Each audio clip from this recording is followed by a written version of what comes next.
Pertanyaan berikutnya datang dari Bapak Irwan asal Malang. Saya mau bertanya, apakah hukum bekerja di BPJS Ketenaga Kerjaan, di mana salah satu programnya yaitu jaminan hari tua terdapat bunga di dalamnya, seperti itu. Bismillahirrahmanirrahim. Nih, jaminan hari tua ini yang lagi Lagi heboh, lagi heboh rame. ini kan. Itu kan setiap karyawan ya Potong dipotong, gajinya ya. artinya dia nabung lah ya, Nabung ya. nabung. Nah, di lembaga BPJS ini. Ketenaga Kerjaan. Ya, terus nanti dan terkumpul itu kan. Jadi setiap orang punya haknya. Pasti ya kan. Kapan dia memerlukan, apakah PHK atau Pensiun kecelakaan dini. atau apapun. Dah, dari situlah haknya dia boleh dicairkan.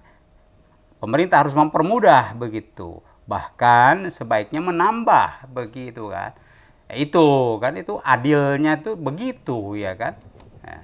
Nah, makanya diprotes karena ya yang PHK kurang dari 56 tahun tidak diberikan itu kan zolim.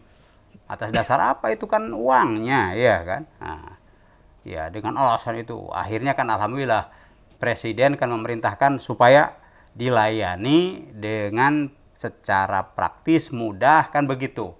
Iya, ini itu kita tentu apresiasi itu ke presiden. Tentu menterinya jangan asal ngomong begitu kan. Iya, mikir dulu ya, minta pendapat kepada para ahli kalau mau bikin ya Peraturan. peraturan menteri itu kan. Ya jangan asal. Itu kan pakai apa namanya logika saja nggak logis itu. Apalagi pakai nurani. Bagaimana? Orang sekarang itu pada di PHK ya kan, COVID lagi, ya Ada mestinya penghasilan. justru Kemensos bagus tuh, ada program bantuan ya sosial itu bagus itu. Lah ini kok beda gini kan, mindsetnya ya Menteri Tenaga Kerja dengan Mensos mestinya satu visi karena memang presidennya satu kan, kalian itu ya pembantu presiden yang sama gitu kan. Ya itulah jadi mudah-mudahan ini menjadi tentu pembelajaran bagaimana jadi Hukum mengkritik bekerja pemerintah ini ya kan. Orang bekerja di situ di situ. kan. Kalau kerja itu kan akadnya lain ya kan, tentu memenuhi persyaratan dia diangkat jadi karyawan ya kan. Nah, dia bekerja sesuai dengan aturan, dapat gaji. Halal gajinya, karena gaji itu sebagai imbalan atas jasa kerja dia itu kan. Muqabil at-ta'ab begitu kan. Bahwa BPJS, BPJH atau apapun itu ada Terdapat ada bunganya, bunganya. itu kan sistem, itu urusan ya Direksi. ya lembaga. Toh ASN, PNS juga kan dapat duit dari negara yang Negara memang ada daftarnya ada. bunganya kan begitu kan. Itu apakah bagaimana? Ya, itu urusan ya kementerian, Menteri Keuangan itu kan. Kenapa disimpan di lembaga keuangan konven, tidak di lembaga perbankan syariah kan, itu tanggung jawabnya beda. Tanggung jawab si pekerja ini bekerjalah sesuai dengan aturan dan mendapatkan hak juga sesuai dengan aturan kan, dijelaskan. Kalau seseorang itu jadi karyawan ini selama sekian ini akan dapat penghasilan sekian, tunjangan sekian, halal itu kan. Asal sesuai dengan peraturan dan tidak ada sesuatu yang tentu saja dia tidak menunaikannya. Wallahu alam. Baik, terima kasih atas pencerahannya. Pertanyaan berikutnya datang dari Bapak Ardiansah asal Medan terkait kaifiah wudu dan salat ya. Saya wudu sapu kepala sekalian dengan telinga, tapi saya sholat ikut mazhab Syafi'i. Apakah boleh dan sah? Karena saya yakin dengan pendapat sapu kepala sekalian dengan telinga. Ya, seperti itu. Ya, bismillahirrahmanirrahim. Kita ini ya termasuk saya ini kan muttabi, mengikuti ya para ulama madhab. Madhab sudah ada, madhab dalam fikih Abu Hanifah. ada 4 madhab yang paling Muktabar, populer, disebutlah Muktabar, dan itu oleh Majelis Ulama Indonesia, oleh Nahdlatul Ulama, itu ya diaku tuh pokoknya kalau mengamalkan kaifiat ibadah sesuai dengan salah satu dari 4 madhab muktabar ini, ya sudah, itu adalah pengamalan ahlu sunnah, kan begitu. Jadi ya silakan mau cara madhab Syafi'i, Hanafi, Hambali, Maliki, silahkan. Ya, yang paling diketahui, pastikan mengamalkan sesuatu itu tahu alasannya, Dalilnya. gitu dalilnya kalau bisa. Walaupun dalil itu tidak seluruhnya, tapi tentang masalah itu, oh ini dalilnya tahu. Nah, yang paling tahu dalilnya, alasannya, amalkan begitu. Kalau tadi masalah mengusap rambut dalam wudu, ya kan, memang dalam hadis-hadis tuh, hadis Imam Muslim itu memang satu kali sebagai pemahaman dari wamsahu biru usikum, bi itu ba'il sok, jadi asal nempel saja, ruus itu sebagian saja. Nah, di sini juga ada pilihan, apakah seluruh rambut kepala atau bahkan sepertiganya cukup. Ya, bahkan dalam mazhab Syafi'i ya Yang penting sekedar saja, yang penting ya bagian dari kepala, daripada kepala itu kena. Jadi lebih mudah kan gitu. Apakah 3 kali atau 1 kali, dalam dalil-dalil yang ada itu ya 1 kali, bahkan dari situ langsung menyapu daun telinga itu. Jadi tidak dipisah, menyapu rambut kepala langsung ke daun telinga, itu 1 kali. Tapi ada juga dalil hadis ya yang 3 kali. Dalam Sunan Abu Dawud disebutkan aslasan, 3 kali. Itulah yang diamalkan dalam mazhab Syafi'i. Kenapa Imam Syafi'i itu mengambil yang ahwat, yang lebih hati-hati? Tentu saja membasuh, menyapu sekali ada pahalanya. Nah, kalau 2 kali lebih banyak, kalau 3 kali lebih banyak lagi. Nah, di situ ya dalam mazhab Syafi'i kalau bisa ya ngambil yang afdol begitu. Makanya aslasan diambil itu dalil itu 3 kali. Itulah yang dipraktekkan secara umum ya, 3 kali. Sejak kumur-kumur sampai membasuh kaki itu 3 kali kan begitu ya. Tapi kalau ya penanya ini menemukan ada yang 1 kali, silahkan. Itu minimalis ya. Dalam mazhab yang lain juga 1 kali, bahkan ada yang 2 kali. Jadi itu terbuka, longgar, ya kan, mana yang ya diketahui lalu lebih cocok dengan hati. Wallahu alam.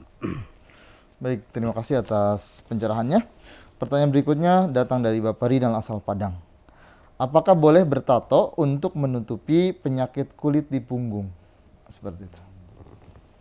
Terkait hukum bertato. Ya. Bismillahirrahmanirrahim. Bertato itu wasmah namanya kan. Ada dalil ya, Quran dan hadis. Qurannya itu ya bahkan orang yang ya fasik gitu mudah tergoda oleh godaan setan ya. Setan itu akan ya termasuk godaannya itu wala yughayyirunna khalqallah, merubah ya kan apa yang sudah Allah ciptakan. Nah, itu badan itu sudah begitu. Ya, terus ditato. Itu termasuk kan Merubah. taghyir khalqillah. Ya.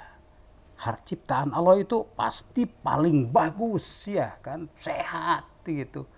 Ya, orang tuh digoda oleh setan. Oh, ini akan lebih gaya ini, pakai gagah atau jelas tidak akan sehat, tidak sehat. Dan dari sisi bagusnya juga tidak bagus. Malah kalau saya tuh melihat orang begitu tuh ngeri gitu kan. Betul, sebagian perusahaan-perusahaan itu nggak mau menerima. Tidak mau menerima ya pelamar yang ada tatonya. Ya memang begitu. Pertanda itu orang tidak yang diterima. punya potensi nggak bagus kan begitu ya. Ya, jadi itu tentang tato. Lalu ada hadis sahih Bukhari Muslim, la'ana la'ana ya Rasulullah SAW, la'anallah dari ayat lain, al-wasilah wal mustausilah, yang nyambungkan rambut ya pendek ya pengen bagus dikepang disambung begitu kan. Wal wasimah wal mustausimah, yang mentato dan minta ditato begitu kan. Dan yang meminta wal mutafallijah, juga membereskan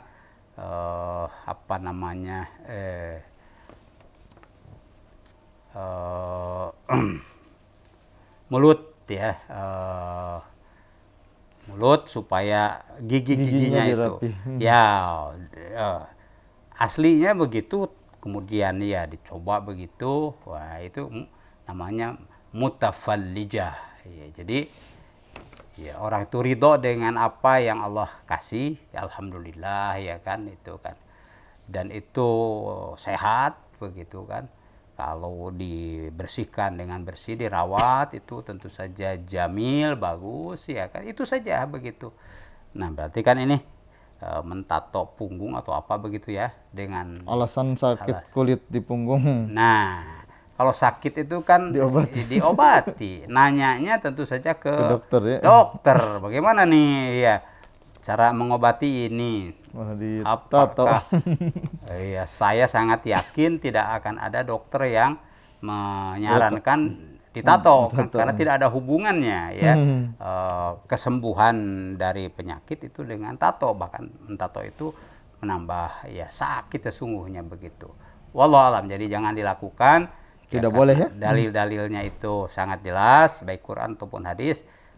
Juga tentu saja pengalaman daripada medis itu sendiri ya kan. Wallahu alam. Baik, terima kasih atas pencerahannya.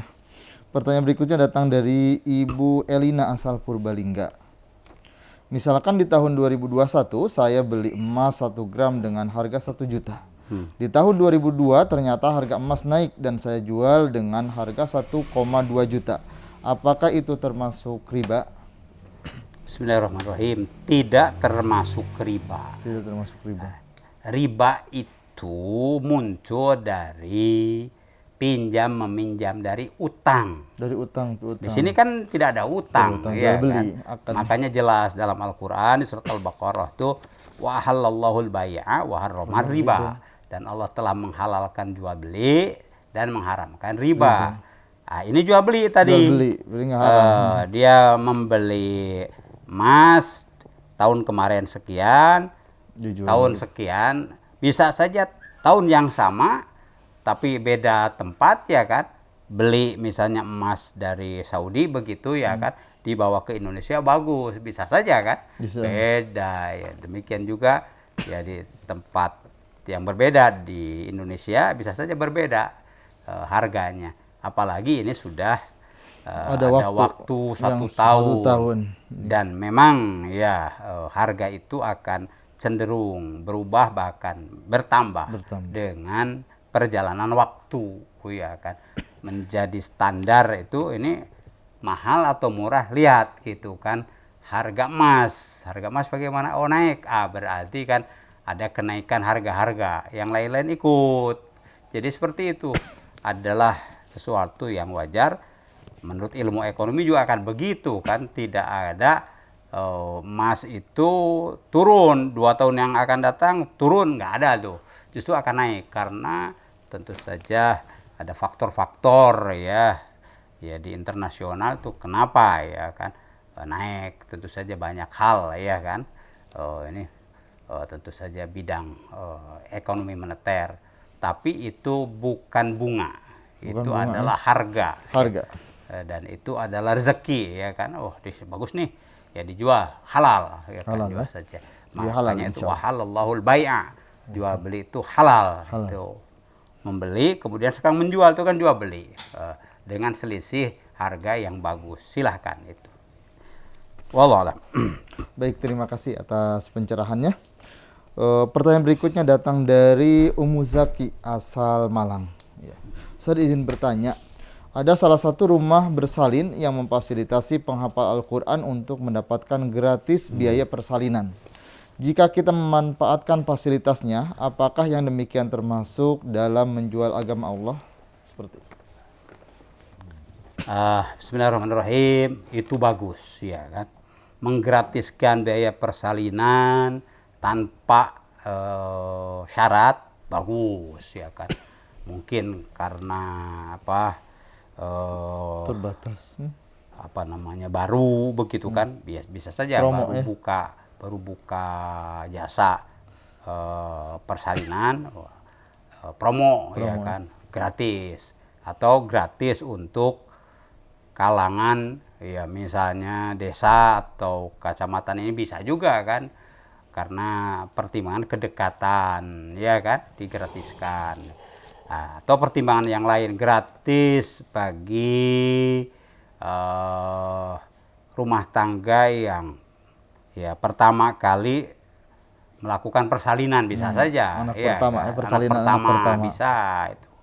Nah kalau ini bahkan lebih bagus dikaitkan dengan menghafal Penghafal Al-Quran, ya Al-Quran. kan, itu lebih bagus.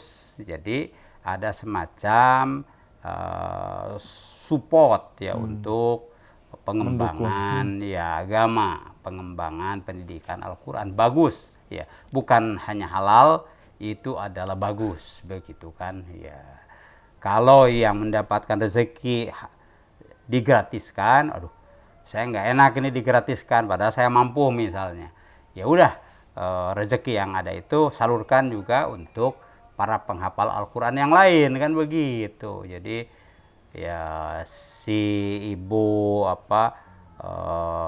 pemilik apa namanya rumah sakit Persalinan. persalinan ini sudah berbuat ihsan, berbuat baik ya, kita menikmati itu ya, kita juga pengen dong ya berbuat baik apa kan begitu gitu. Jadi itu halal ya kan, dan bagus, mudah-mudahan itu menjadi contoh bagi yang lain Contoh ya, yang lain. sehingga mensupport ya kegiatan-kegiatan keagamaan dan pendidikan Al-Quran. Wallahu a'lam. Baik, terima kasih atas pencerahannya. Pertanyaan berikutnya datang dari Bapak Didik asal Batu Raja. Ustaz, saya mau bertanya, bagaimana hukumnya tebus murah yang biasa terjadi di minimarket? Seperti itu. Biasanya, Tebus murah, ya saya belum pernah mengalami. biasanya kalau sudah belanja 50.000 boleh tebus murah Nah seperti itu itu. suka ada masuk Nah, itu.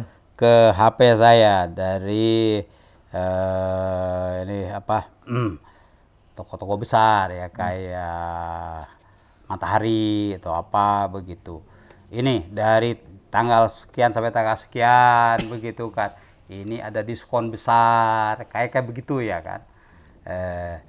Kalau membeli ya dengan harga 1 juta atau 500 atau terserah lah, akan beli satu dapat dua ya kan ya, nah kayak begitu. Kalau beli dua ya dapat tiga itu. Tapi untuk item tertentu dan untuk jumlah belanja tertentu, kalau kurang dari itu tidak. Itu kan metode atau cara ya kan orang itu untuk bersaing dan mempromosikan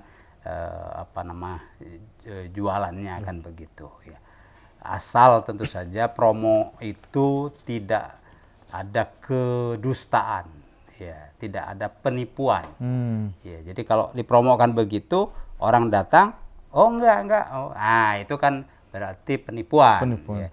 Jadi promo silahkan ya, asal jujur, lalu promo silahkan asal tidak menjelek-jelekan barang produk lain. Nah itu tidak bagus, itu mempromokan tapi menjelekkan yang lain itu tidak bagus, tidak boleh itu kan. Jadi silakan ya, kayak ya memuji sendiri boleh tapi jangan menjelekkan yang lain kan begitu. Bahkan memuji orang lain itu bagus begitu, asal jangan berlebihan. Jadi itu boleh, itu bagian daripada model berpromosi asal tidak ada unsur kedustaan dan penipuan. Wallahu a'lam. Baik, terima kasih atas penjelasannya. Ya. Pemirsa yang berbahagia, alhamdulillah pertanyaan-pertanyaan yang masuk ke Majelis Yas'alunaka Islam Solusi Kehidupan telah dijawab. Ya. Untuk itu, untuk mengakhiri acara kita pada siang hari ini, mari kita akhiri dengan doa. Allahumma shalli wa sallim ala nabiyyina wa maulana Muhammadin wa ala alihi wa sahbihi ajmain. Amin ya Allah ya rabbal alamin ya Allah ya mujib salin. Allahumma ighfir lil muslimin wal muslimat wal mu'minin wal mu'minat al ahya'i minhum wal amwat innaka samiun qaribun mujibud da'wat ya qadiyal hajat. Allahumma qdi hajatina washrah sudurana washfi mardana washfi mardana washfi mardana waqdi duyunana wa yassir umurana wa barik lana fi umurina fi syahri Rajab fi syahri Sa'ban wa fi syahri Ramadan ya Allah. Amin ya Allah. Allahumma ij'alna minal abidin al muttaqin ya rabbal alamin. Rabbana ighfir lana wa liwalidina warhamhum kama rabbawna shighara. Rabbana atina fid dunya hasanah wa fil akhirati hasanah wa qina adzabannar. Wa sallallahu wasallam ala nabiyyina wa maulana Muhammadin wa ala alihi wa sahbihi ajma'in bi fadli subhana rabbika rabbil izzati amma yasifun wa salamun alal mursalin walhamdulillahi rabbil alamin.